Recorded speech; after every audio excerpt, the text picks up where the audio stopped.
फिर दया निधान, आप जो इलेक्टोरल बॉन्ड लाए थे उनमें आपने गाय मारने वालों से भी पैसे ले लिए। कैसे भगवान के पुत्र हो? गाय में तो पूरे देवताओं का वास है। मतलब ये है कि देवताओं ने आपको भेजा और आप देवताओं को ही बेच रहे हो। देवतुल्य जो है, जिन्हें देवीय शक्ति प्राप्त है, देवीय एक उसके तहत उतरे हुए हैं, अवतार रूपी उनका जो खुद के द्वारा है, परमात्मा द्वारा धरती पर कहीं भेजे गए शख्स हैं। फिर ये जो चहू और जो हाहाकार जो है, इसको क्यों पलक झपकते हुए दूर नहीं कर पा रहे हैं? साउथ गए तो लुंगी पहन ली, कश्मीर गए तो पूरा लवादा ओढ़ लिया, हिमाचल गए तो वहां की ड्रेस पहन ली, आदिवासियों के बीच गए तो सींग लगा लिए।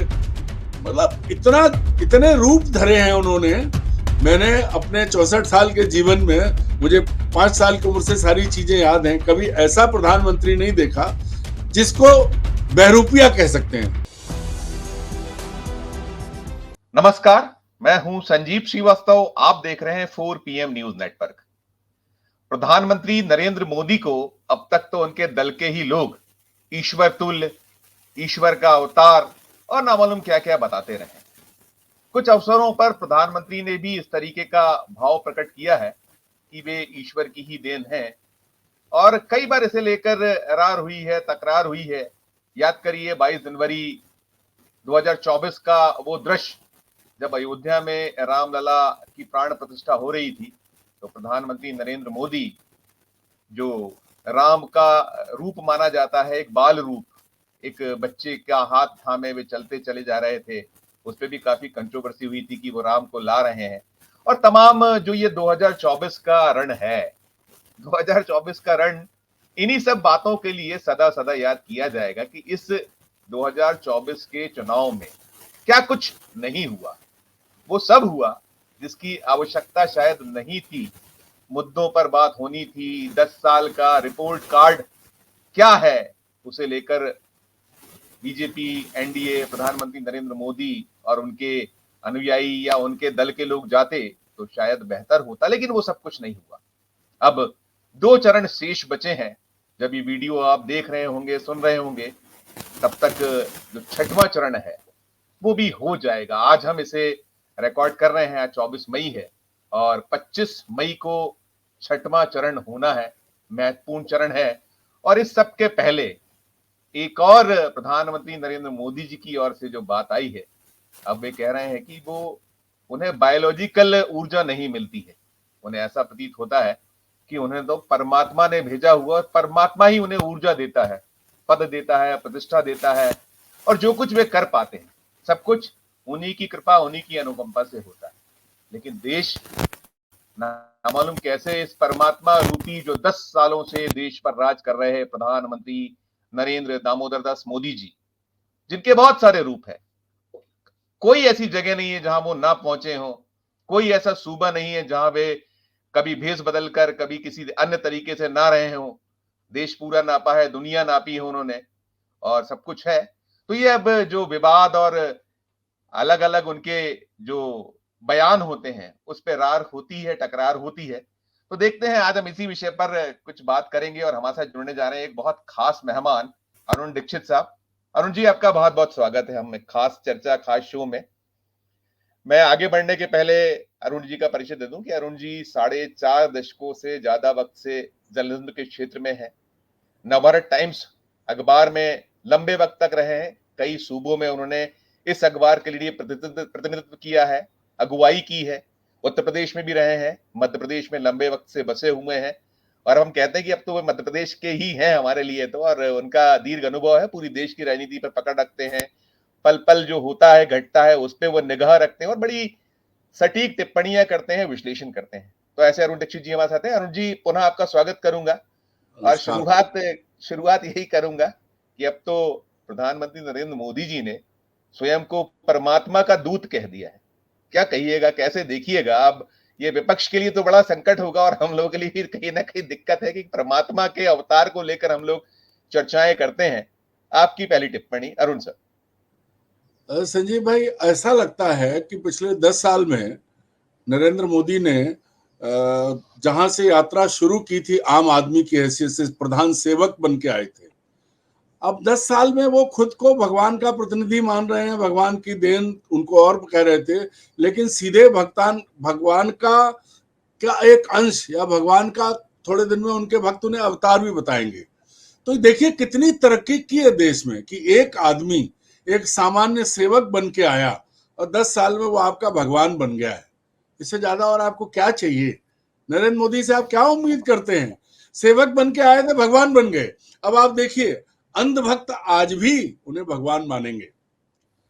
होना जो चाहिए था, जो आपने कही बात कि 10 साल पहले जो बातें कही गई थी, 10 साल पहले जिन जिन बातों का उल्लेख किया गया था और ये माना गया था कि कोई एक ऐसा व्यक्ति जो जिसके आगे पीछे कोई नहीं है, जो ऐसी पृष्ठभूमि से आता है कि वो कहता है मैंने मांग के खाना खाया है, भीख मांगी है, तपस्या की है, यही सब जानते थे। लेकिन जब सत्ता में आ गया उसके बाद जो आपने देखा है वो बड़ा जोरदार है।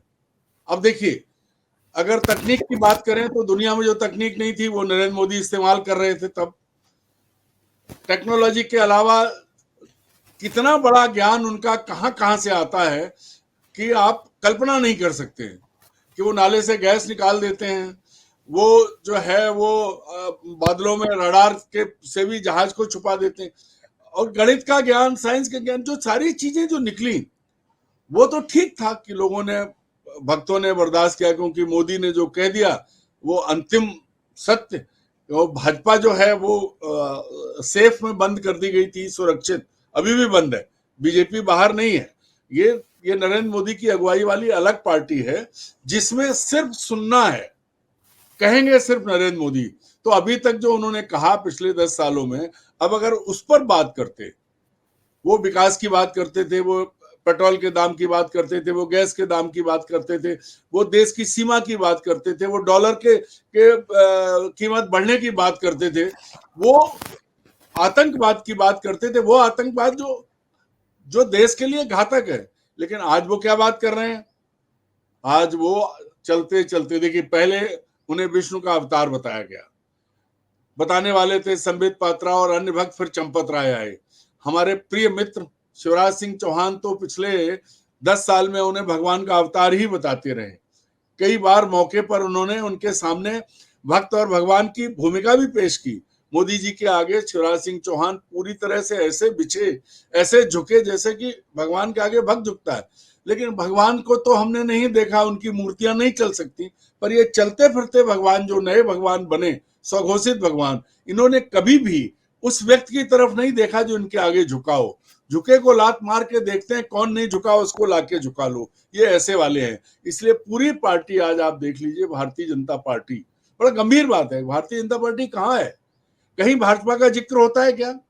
गारंटी मोदी की है, करेगा तो मोदी, लाएगा तो मोदी, उठाएगा तो मोदी, गिराएगा तो मोदी। और लोगों के अंतर मन में मोदी इस तरह बैठ गए हैं कि हमारे प्रिय मित्र संबित पात्रा, वो तो जगन्नाथ, भगवान जगन्नाथ को ही मोदी का भक्त बता दिया। मैं पूछने वाला था कि वो महाप्रभु भी उनके फैन है। हाँ?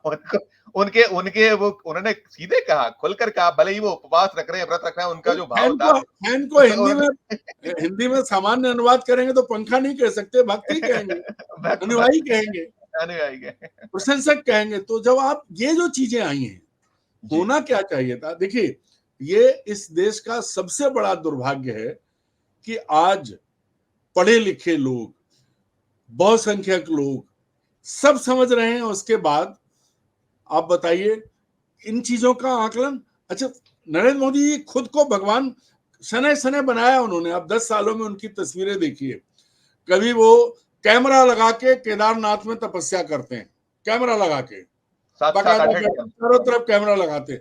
गंगा, जिसको कि वो अपने आप को कहते हैं गंगा ने बुलाया था, गंगा पुत्र हूं, हालांकि हीराबेन के पुत्र दुनिया की नजर में तो थे, लेकिन गंगा पुत्र बनारस जाते वक्त बने।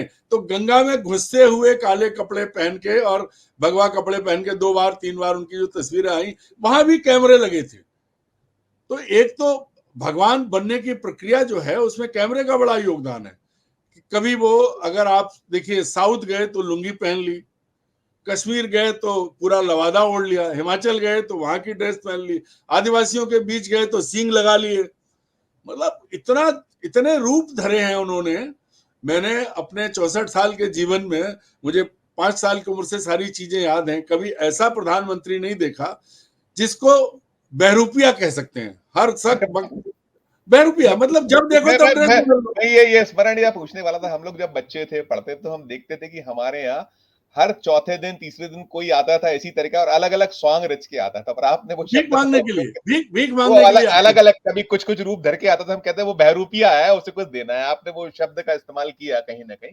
नहीं, तो और वो हमारे यहाँ तो समुद्र में डुबकी वाला, कि वो पंख, मोर पंख लगाने चले जा रहे हैं, क्या क्या कुछ कुछ है।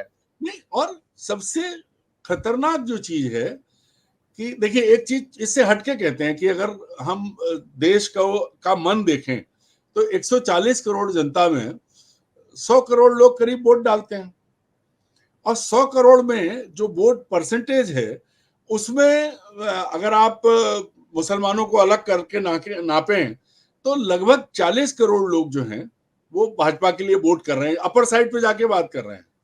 तो बाकी जो लोग हैं वो कौन है? वो अलग अलग हैं, तो वो हिंदू, सब मुसलमान नहीं है, सब सिख नहीं है, सब अल्पसंख्यक नहीं है। तो ये तो मान लीजिए कि जो सो कॉल्ड 40% इनके जो अनुयायी हैं, जो मैक्सिमम गए हैं, उनको, उनमें सब तरह के लोग हैं। मतलब सेना की वर्दीधारी लोग हैं, भगवा कपड़े पहनने वाले लोग हैं, और तो और पीएचडी और एमडी की डिग्री धारण किए भी लोग हैं। ये सब लोग इस नायक, अपने नायक की अलग अलग गतिविधियां देखते हैं, अलग अलग रूप देखते हैं, फिर भी उन्हें यह एहसास नहीं होता कि ये क्या है। क्या ये संभव है कि केदारनाथ की गुफा में बैठ के आदमी आराम से तपस्या कर रहा है और कैमरे लगे हुए हैं? और कहीं भी जाए, कहीं भी देखिए आप, कैमरे के अलावा मुझे लगता है कि एक तो जो भाजपा के जो स्वयंभू भगवान हैं, इन्हें कैमरा बहुत प्रिय है, और कैमरे में आई अपनी छवियां, मुझे पता लगा है कि जो भारत सरकार का आर्काइव है जिसमें लोगों का रिकॉर्ड रखा जाता है, तो अपने भारत के जवाहरलाल नेहरू जी से लेके और पिछले मनमोहन सिंह तक के आर्काइव में इतने सबके मिला के नहीं है, जिससे 3 गुना ज्यादा नरेंद्र मोदी के रखे हुए हैं। एक एक तस्वीर रखी हुई है आर्काइव में, क्योंकि रूप इतने बदले हैं उन्होंने। आप कभी भी कहीं देख लीजिए, जिस जगह जाएंगे, ये ठीक है लोगों के साथ जुड़ाव की बात है, लेकिन वो जुड़ाव थोड़ी देर के लिए होता है। ये आदमी, मुझे लगता है कि धीरे धीरे धीरे धीरे रूप बदल के और खुद को आत्ममुग्ध, अतिशय आत्ममुग्ध व्यक्ति जो कर सकता है वो हुआ। चलते चलते चलते जहां सेवक और वो बन के आए थे, वहां वो भगवान बन गए। अब कल को ये हो सकता है कि भगवान से आप सवाल नहीं पूछ सकते। वो फिल्मों में, फिल्मी दुनिया में एक बार परेश रावल की भूमिका थी कि उन्होंने भगवान पर मुकदमा किया था। ऐसी स्थिति यहां आ जाएगी कि वो अलग थी कि अब ये भगवान तो सबका फैसला करेंगे। और इन भगवान के सबसे बड़े मित्र कौन से हैं? जो दूर से देखो आप तो आसाराम बापू, राम रहीम, चिन्मयानंद, और नए रेवन्ना को ले लीजिए जो सबसे नजदीकी, जिनके लिए वोट मांगे हैं। तो वैसे भगवान के बारे में हम आप क्या बात करेंगे? ना तो देश साथ है, ठीक है वोट का गणित है, उसमें चुनाव आयोग की भी भूमिका है, लेकिन अगर आप संख्या बल से भी देखें तो भी एक बहुमत इनके साथ नहीं है, पर वो भगवान बन गए। अब तो इसका इलाज क्या है? क्योंकि उन्होंने कहा कि शायद, और मुझे वो असर नहीं होता, मैं तो भगवान ऊर्जा देता है। तो ऐसे अपने आप बहुत सारे लोग हैं। आज ही मैं पढ़ रहा था तो सैकड़ों साल जी चुके लोग पानी पी के जी रहे हैं। मध्य प्रदेश में भी एक संत पर शोध हो रहा है कि वो उस महीने से सिर्फ नर्मदा जल पी के रह रहे हैं। तो इनका क्या है भाई? भगवान बन गए तो कृपा करो। मैं तो एक सामान्य नागरिक की हैसियत से कहता हूँ कि चीन से अपना इलाका वापस ले लो। जो म्यांमार के हजारों लोग घुसे हुए हैं, सैकड़ों गांव उन्होंने त्रिपुरा, मणिपुर, मिजोरम में बना लिए हैं, उनसे जगह खाली करा लो। भगवान जी पेट्रोल को 40 रुपए पे ला रहे थे, उसको वहीं कर दो। भगवान, जो आप गैस का सिलेंडर 400 से आप 1200 तक ले गए, 800-900 पर है, उसको नीचे ले आओ। और भगवान कम से कम कुछ नहीं कर सकते तो जिस आयुष्मान कार्ड की आपने प्रधानमंत्री के रूप में घोषणा की है, उसका उचित लाभ लोगों को मिले, उतनी व्यवस्था कर दो। ब्याज लोगों को थोड़ा, जो रिटायर्ड लोग हैं जिनका आपने सुविधा छीन ली, भगवान जी उन्हें दे दो, कि बूढ़े लोग जिनको आधा किराया लगता था, रेलवे में प्राथमिकता मिलती थी, वो आपने छीन लिया है। कहीं कुछ नहीं, आप 5 किलो अनाज देके 80 करोड़ लोगों को ऐसे भगवान बने हो कि पूरा आपका मतलब कहीं इसके अलावा कुछ नहीं है। उपलब्धि क्या है 10 साल की? देश में 25 करोड़ लोगों को वो गरीबी की रेखा से ऊपर लाने का दावा करते हैं और 80 करोड़ लोगों को मुफ्त अनाज देने का दावा करते हैं। तो इसका मतलब 105 करोड़ लोग 140 में से, वो तो बिल्कुल 2014 से पहले वो तो भुखमरी में थे। कुछ 25 करोड़ को लाए, 80 करोड़ को खिला रहे हैं। फिर ये गणित तो 80 करोड़ 10 साल बाद भी अगर खा रहे हैं तो 10 साल का समय कम नहीं होता। इन 10 साल में आप एक सामान्य सेवक से भगवान बन गए और आम आदमी जो है उसकी समस्या और बढ़ गई हर जगह। मैं वही पूछने जा रहा था कि अब देवतुल्य जो है, जिन्हें देवी शक्ति प्राप्त है, देवी एक उसके तहत उतरे हुए हैं, अवतार रूपी उनका जो खुद के द्वारा है, परमात्मा द्वारा धरती पर कहीं भेजे गए शख्स हैं, फिर ये जो चहु और जो हाहाकार जो है, इसको क्यों पलक झपकते हुए दूर नहीं कर पा रहे हैं वो? अरुण, यही मैं कह रहा हूं कि आपको भगवान आपके फैन हैं, भक्त हैं, आपको भगवान ने भेजा है। आप खुद कहते हैं हो सकता है मेरी माँ ने पैदा किया हो, मतलब एक व्यक्ति ये कहे कि माँ ने नहीं पैदा किया, हो सकता है, सवाल उठा रहा है अपने पैदा होने पे, माँ के गर्भ से पैदा होने पे सवाल उठा रहा है। वो व्यक्ति अगर इतना सक्षम है कि भगवान से ऊर्जा लेता है, तो मेरा हाथ जोड़ के निवेदन है कि भाई थोड़ी ज्यादा ऊर्जा ले लो। देश में बेरोजगारी है, गरीबी है, जो समस्या, जो महंगाई है, आम आदमी का जीवन दूभर है।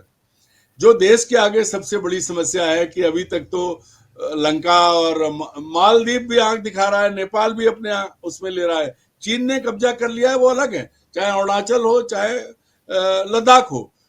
तो सबसे बड़ी कि हे प्रभु दीनदयाल, भगवान की औलाद, आप कम से कम कुछ मत करो, तो इस देश की समस्याएं तो आपकी चुटकी बजाओगे हो जाएंगी हाल। आप आंख घुमाओगे, चीन धराशायी हो जाएगा। आप आंख लाल तो करो, क्योंकि आपने कहा ना कोई घुसा है ना कोई घुसेगा, घुसने देंगे, लेकिन आज भी लद्दाख के लोग बैठे हैं सबूत लेके, वो धरना दे रहे हैं, उनका आंदोलन चल रहा है। सरकार से वो यही कह रहे हैं कि बीजेपी ने जो हमसे वायदे किए थे वो पूरे कर दो, लेकिन उनकी सुनवाई नहीं हो रही है। और नई चीज ये है कि जो हम कर रहे हैं वो कोई नहीं कर सकता। अब आप क्या कर रहे हैं? आप भगवान के रूप हो, देश में चुनाव हो रहा है, आप कहां से शुरू हुए? विकास की बात आपने कहीं नहीं की है ना। आप ये कह रहे हैं कि रिजर्व बैंक की खस्ता हालत में, तो सैन्य विज्ञान का विद्यार्थी हूं, मुझे उसी तरह की चीजों पर ज्यादा उत्सुकता रहती है, लेकिन अब एक नागरिक होने के नाते जो भुगत रहा हूं और पत्रकार होने के नाते जो चीजें देख रहा हूं, रिजर्व बैंक की हालत खराब है। आपने नोटबंदी की, उसका हासिल क्या हुआ नहीं बताया किसी को। आप आधी रात को जो कर रहे हैं, जो घोषणा कर देते हैं, पहले आप 2000 का नोट लाए, आपने बंद कर दिया, कोई नहीं पूछ सकता। आपने जो प्रधानमंत्री फंड बनाया है, पीएम केयर फंड, उसके बारे में कोई बात नहीं कर सकता। आप हे दया निधान, आप जो इलेक्टोरल बॉन्ड लाए थे, उनमें आपने गाय मारने वालों से भी पैसे ले लिए। कैसे भगवान के पुत्र हो? गाय में तो पूरे देवताओं का वास है। मतलब यह है कि देवताओं ने आपको भेजा और आप देवताओं को ही बेच रहे हो। वो कंपनियां जो गाय का मांस निर्यात कर ली, उन्होंने भी चंदा दिया है बीजेपी को। तो बच क्या रहा है? आखिरकार हो कौन से भगवान? क्या करोगे? या तो बताइए कि केदार में बैठने के बाद भगवान शिव ने आपको आशीर्वाद दिया कि जाओ तांडव करो और देश बर्बाद कर दो, तो वो भी बता दो भाई कि अब तांडव करने आए हो तो उसके हिसाब से तैयारी करें, क्योंकि विनाश तो होना है। लोगों के पास साधन कम हो रहे हैं, जो चाहे कर्मचारियों की पेंशन हो, लोगों को जो ब्याज मिलता था, जो उनका निवेश का जो तौर तरीका था, चारों तरफ सिर्फ गिरावट के और कुछ नहीं हुआ है। बिल्कुल हर तरफ। और राष्ट्रीय अंतरराष्ट्रीय स्तर पर भले ही एक लड़की कहे पापा वार रुकवा दिया, लेकिन इससे ज्यादा हास्यास्पद और क्या हो सकता है कि प्रधानमंत्री खुद अपने मुंह से ऐसे ऐसे झूठ बोले, इंटरव्यू में कहते हैं कि मैं पढ़ा लिखा नहीं हूं लेकिन तकनीक आती है। और आडवाणी जी की रथ यात्रा हुई थी तो मैंने ईमेल से कलर फोटो भेज दिया था। अब आडवाणी जी की उस यात्रा के 2 साल बाद ईमेल शुरू हुआ, कलर तो बहुत बाद में ट्रांसमिशन शुरू हुआ है।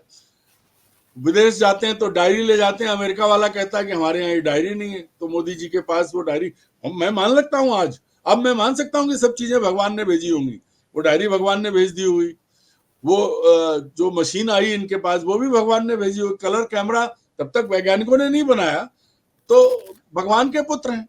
और भगवान ऐसा करते हैं ऐसा नहीं है, हमारे देश में भस्मासुर भी हुए हैं भगवान शिव के आशीर्वाद से। और उन्होंने क्या किया, उन्होंने पहले, सबसे पहले जो आशीर्वाद उन्हें मिला, जो वरदान मिला, उसकी कोशिश, उसको उसका जो है उसका परीक्षण किसके सर पे हाथ रख के करने की कोशिश की, खुद भगवान के। तो मुझे ऐसा लगता है कि भारत की जनता ने बहुमत देके 2 चुनावों में भरपूर बहुमत देके अपने लिए एक भस्मासुर पैदा किया। अब भस्मासुर को भी तो भगवान ने आशीर्वाद दिया था, उसका भी जो, तो उस पर भी भगवान की कृपा थी, वो खुद भी कह सकता था कि भगवान की देन हूं मैं। तो अब ऐसा लगता है कि हमारा देश और हम सब, क्योंकि हम भी उन 140 करोड़ लोगों में हैं, कि भस्मासुर की चपेट में आ गए हैं। और भस्मासुर का कब किधर क्या होगा, अब इसके लिए फिर भगवान विष्णु को आना पड़ेगा, क्योंकि विष्णु का अवतार बनने से लेके भस्मासुर तक तो इनकी यात्रा हो गई है जी। अब विष्णु आएंगे तब मुक्ति मिलेगी, अन्यथा ये भी तय है कि अगर ऐसा ही है तो वह तांडव होगा, फिर कौन बचेगा कौन नहीं बचेगा, क्या होगा, क्या कह सकते हैं। क्योंकि एक चीज अभी भी है, अगले 4 जून से पहले पहले कुछ बातें और आपके सामने आएंगी। अभी तो भगवान के पुत्र बने हैं, कुछ ऐसे चमत्कार भी आएंगे आपके सामने जो हतप्रभ करेंगे पूरी देश को, जनता को। अन्यथा एक बात बताइए संजीव जी, कहां से शुरू हुए देश में? जब चुनाव शुरू हुआ, मुद्दे जो थे, प्रधानमंत्री देश के मंगलसूत्र पे पहुंचे, गाय भैंस पे पहुंचे, वो उन्होंने कहा कि राम मंदिर पे कांग्रेस आई तो बाबरी ताला लटका देगी, मुसलमानों को आपके संसाधन दे देगी।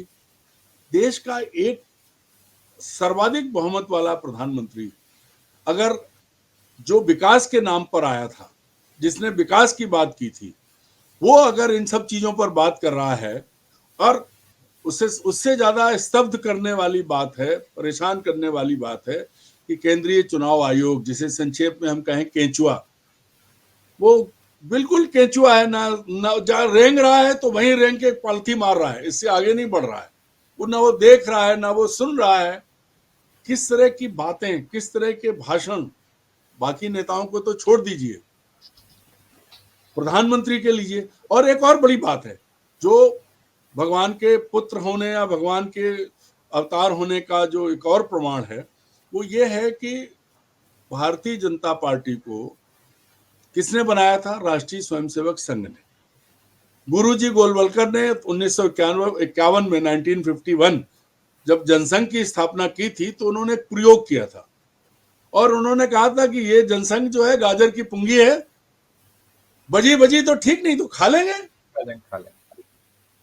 अब 1951 से आप 2024 में आ जाइए, गुरुजी कहते थे हम गाजर की पुंगी खा लेंगे, नरेंद्र मोदी जी ने गुरुजी को ही खा लिया। उनके अध्यक्ष कहते हैं कि हम इतने सक्षम हैं कि हमें राष्ट्रीय स्वयंसेवक संघ की जरूरत नहीं है। तो आप सोचिए कि कहां से कहां स्थिति पहुंची, सब खत्म, संघ की जरूरत। मैं अरुण जी, टाइम मेरे पास है तो मैं एक बहुत आखिरी संक्षिप्त जवाब आपका चाहूंगा, छोटा सा जवाब, कि जो ये देवतुल्य शख्स हैं जिन्हें परमात्मा ने भेजा है पृथ्वी को तारने के लिए, कह लीजिए हिंदुस्तान को तारने, और शायद तो वो विश्व गुरु भी कहा जा रहा है कि विश्व गुरु और सब तमाम बातें हिंदुस्तान तक सीमित रह के बात करो, तो उनके पास शायद अभी जो देवीय ताकत या जो परमात्मा से प्राप्त उनके पास जो क्षमता है, वो शायद चुनाव को मैनेज करने भर की क्षमता है, ऐसा लगता है। बहुत छोटा सा आपका जवाब फिर मैं समाप्त करूंगा, क्योंकि आपने इशारा किया वो कहीं ना कहीं कि उनके पास जो क्षमता, और आपने उसमें इलेक्शन कमीशन ऑफ इंडिया और तमाम चीजें कहीं ना कहीं, मैं वही तो कह रहा हूं, आपकी छोटी सी टिप्पणी जी। मैं तो उनसे कहता हूं, प्रभु दोनों हाथ जोड़ के निवेदन है कि आप जब चुनाव का फैसला हो, आप केदारनाथ की कंदरा में जाके भगवान का भजन करिए, और हम इस केचुए से कहेंगे कि सही ढंग से, क्योंकि जो कुछ हो रहा है, ये जितनी नौटंकी हो रही है, जो सेवक से लेके भगवान तक का सफर है, वो सिर्फ चुनाव में गड़बड़ की तैयारी है, अन्यथा जमीनी परिस्थिति और है। अब चूंकि उनने कह दिया है 400 पार, तो वो 400 पार करना है, चूंकि भगवान के मुंह से निकल गया है, तो वो जनता तो होने नहीं दे रही है। तो वो कौन कर रहा है? वो कर रही है ईवीएम मशीन, जिसके जरिए होगा, भले ही कोई कुछ कहे। अन्यथा आप समझ लीजिए, निष्पक्ष चुनाव अगर हो तो भगवान के इन मानस पुत्र को भगवान के पास ही जाना पड़ेगा, फिर भजन करने जाना पड़ेगा। जनता का मूड वो नहीं है। लेकिन जिस तरह की तैयारी और जो सब चीजें हैं और जो पूरा माहौल बनाया जा रहा है, उससे मुझे ये लगता है, क्योंकि मैं आपको एक बात बता दूं, मैं 2008 से ईवीएम के खेल को समझने की कोशिश कर रहा हूं। समझ तो आज भी नहीं पाया हूं, लेकिन हाँ, मैं उन लोगों को जानता हूं जो इसके जरिए खेल रहे हैं और जिन्होंने पैसे लेके काम किए हैं। पर इनके बारे में जो सूचना है, चूंकि सरकार आपके अधीन है तो सब कुछ आपके अधीन है, तो मैं तो ये कहूंगा कि हे प्रभु, आप निष्पक्ष चुनाव हो जाने दीजिए। आपने 10 साल बहुत मेहनत कर ली, भगवान शायद आपको आराम देना चाहते हैं। भगवान के पुत्र हैं, भगवान के में समाहित होइए और आराम करिए। क्यों? देश की जनता का मत और है, उसका मूड कुछ और है। कश्मीर से कन्याकुमारी तक और तवांग से कच्छ तक देश कुछ और सोच रहा है। पर आप और आपके सहयोगी ने जो आंकड़ा दे दिया 400 पार का, उसको पूरा कौन करेगा? भगवान नहीं आएंगे, वो ईवीएम के जरिए होगा। तो प्रभु दया करो इस देश पे, आप भगवान की तरफ चलो। बिल्कुल बिल्कुल बिल्कुल। अरुण जी, एक शानदार चर्चा है, एक बहुत ही आपने बहुत सुंदर विश्लेषण किया, उसके लिए बहुत बहुत धन्यवाद, बहुत बहुत आभार। तो ये थे अरुण दीक्षित साहब, जिन्होंने बहुत स्पष्ट किया कि ये जो सेवक से भगवान तक का सफर है, तो क्या इसके पीछे की चीजें हैं, क्या इसके पीछे का जो गणित सेट है, जो आपका आंकड़ा सेट है, कहीं ना कहीं उससे जुड़ी गड़बड़ियों को एक जस्टिफाई करना भी है आपको, और इसीलिए शायद आपने अब सेवक से भगवान के अवतार का रूप स्वयं होकर आगे होकर बता दिया है। तो ये थी हमारी एक खास चर्चा। इस चर्चा में इतना ही। हम फिर किसी नए विषय, किसी नई चर्चा के साथ आपके समक्ष प्रस्तुत होंगे। हमारा आग्रह है कि हमारे इस चैनल को लाइक कीजिए, सब्सक्राइब कीजिए, और यदि ज्वाइन का बटन नहीं दबाया तो ज्वाइन का बटन भी दबाइए, और साथ साथ इस वीडियो के कमेंट बॉक्स में जाकर कमेंट जरूर कीजिएगा कि ये चर्चा आपको कैसी लगी। इसके अलावा इस वीडियो को अधिक से अधिक शेयर भी कीजिए और देखते रहिए 4 PM न्यूज नेटवर्क। धन्यवाद, नमस्कार।